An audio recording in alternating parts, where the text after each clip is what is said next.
If you just stay home alone and do nothing, is that really what's going on? Are you not accomplishing anything at all? Or perhaps are you accomplishing something that's really relevant and really powerful in your own life? That's what I'm going to talk about in this video. How could it possibly be that when I stay at home by myself, alone, and simply sit on the couch, that it builds strength in me, or I get the feeling of strength? I think there's a number of different levels of that, and I could approach it from a few different angles, and I'll try to do that as succinctly and as quickly as possible. Number one, I can remember, especially younger, I needed to go, go, go, go, go. I needed to bust a move. I needed to be there. I needed to be there. I needed to see, and I needed to be seen. I wanted to be part of the crowd. I wanted to be part of the group. And as I grew older and older and older, I realized that a lot of that was because I was looking for some type of validation. I was looking for approval from other people. As time has worn on, I have found that that makes me, if I'm looking for approval or if I'm looking for validation from you or anybody else, that makes me somewhat, in my mind, needy. And I don't want to be needy. I want to be self-sufficient. I want to be comfortable within my own skin. Very few people think about me once I leave, and so there's really no point in worrying about what they think because they seldom do anyway. When I stay at home, it gives me an opportunity to have quiet time. I shut down the noise, and we have a lot of noise in our life, whether we want it or not. It could be the noise of driving down the street and encountering traffic and honking horns and screaming people and crazy drivers.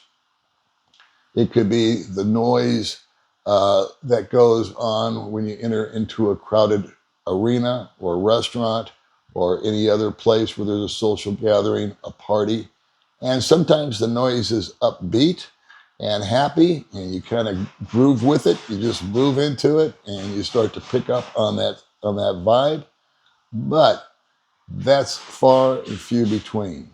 Most of the noises that come at us are negative. If you don't believe me, turn on the news.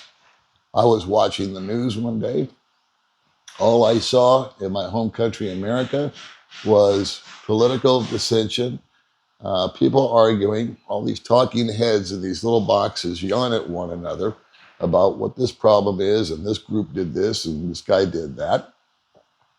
And it was just all negative, and it was just kind of an obtrusive noise that went into my brain and accomplished nothing but make me feel kind of sad. I saw places being flooded out constantly these days.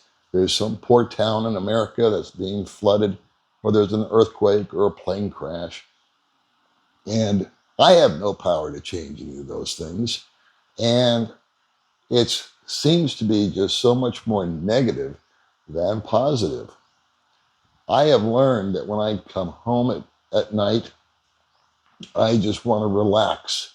And then there's that day where I wake up and I don't want to have to come home and relax. I want to spend all day relaxing. It gives me an opportunity to kind of refill my personal gas tank. I'm not looking for validation. I'm not looking for approval. I'm not even going to watch the TV. I'm not going to listen to any music. I'm going to actually sit and listen to myself. I'm going to think, and I'm going to reflect, and I'm going to build upon the mistakes that I made in the past. I'm going to build upon trying my level best to devise a way to not repeat those mistakes. I have shrunken down the circle of influence in my life drastically this last year.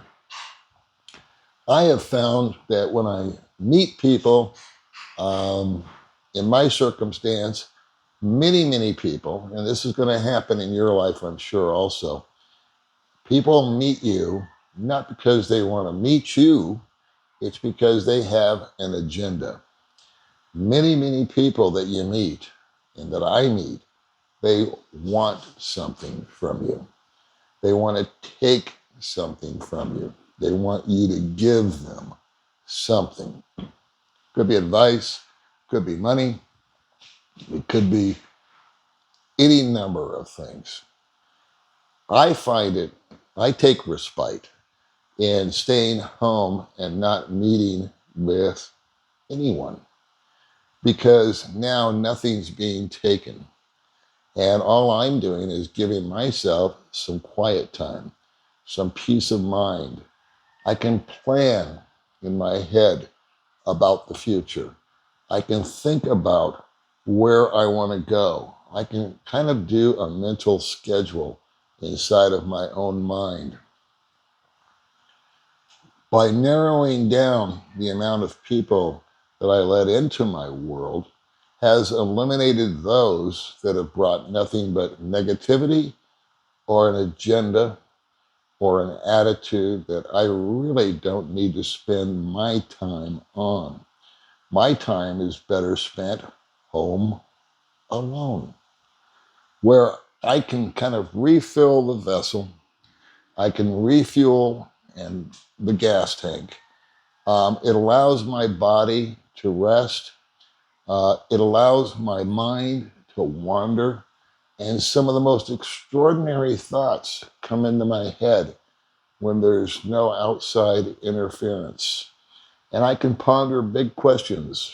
I can ponder big ideas. And if I do watch something, say on television, it'll be something instructional. I might turn on something that I'm curious about, like how they built the pyramids or galaxies and the size of the earth and how tiny and almost insignificant our planet is compared to the billions and billions and billions of not planets, but galaxies. And I think about that, and it just takes my whole mind to a whole different level. Is there a God? And if so, why does he allow this to happen and not that? I think about my own spiritual journey and how do I want to proceed with it? How's my prayer life? How is how is my attitude towards others? And can I bring something to the party when I do leave the house? I can tell you this, when I take that day or 2 days, and I've gone as long as 3 or 4 days, where I've just said, nope, I don't want to play today. I just want to stay home. Sometimes I have absolutely no devices on. I'm not answering an email. I'm not talking to anybody. I see messages on Messenger and I say, well, those can wait. That's not a priority right now. The priority right now is me. I'm going to be selfish. Maybe I'll take a day and I'll just spend it with my wife, and her and I will interact and we will try to strengthen our relationship. But how can I possibly be strong for her when I'm being weakened by those that have less than honest intentions towards the use of my time?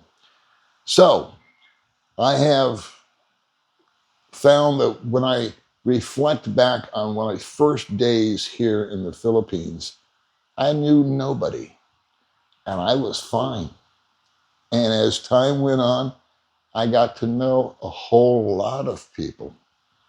And then as more time has gone by, I have decided that it's time to eliminate a great deal of those people and simply shrink down my little sphere of influence to those that have a positive effect on my attitude and on my life. But more importantly, I surround myself with people where I don't want anything from them. and they don't want anything from me. And by the time it's all over, we have given ourselves, when we do get together, something that is really, really valuable to me. And that is quality time with another person. Okay, I'll see you guys in the next little video.